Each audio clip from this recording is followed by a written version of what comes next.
స్వామి ఇట్రా, స్వామి ఇట్రా రా. ఏందో డల్గా ఉండవు, మనిషి ఎప్పుడులాగా లేవు. ఏమే అంత డల్గా ఉండవు, మనిషి ఏదో వాళ్ళ బాధపడుతున్నావు. ఏం జరిగింది, ఏంది పరిస్థితి, ఏందో చెప్పు. నేను ఇక రేపటి నుంచి ఊళ్ళో ఉండట్లేదు. నువ్వు మంచి స్నేహితుడివి, నిన్ను వదిలి వెళ్ళిపోతున్నా. ఏం అంత కష్టమే వచ్చింది? ఎందుకు వెళ్ళిపోతున్నావు? ఎక్కడికి పోతున్నావు? ఏ ఊరికి పోతున్నావు? ఏంది ఏదైనా ఉంటే చెప్పు, మేము కూడా వస్తాను నీకు తోడు.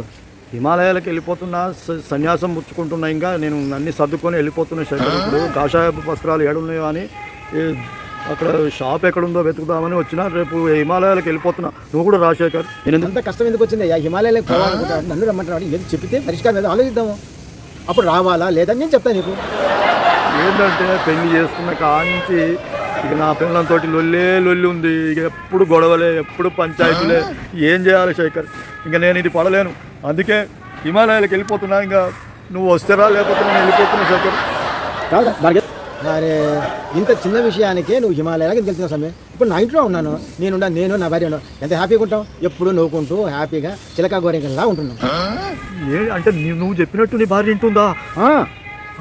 అది నేను చెప్తాను. ఎట్లా వింటుంది, ఎట్లా జరుగుతుంది చెప్పు. అదే నేను చెప్తాను. ఏం లేదు సమయం, ఇది చిన్న సింపుల్ పనే.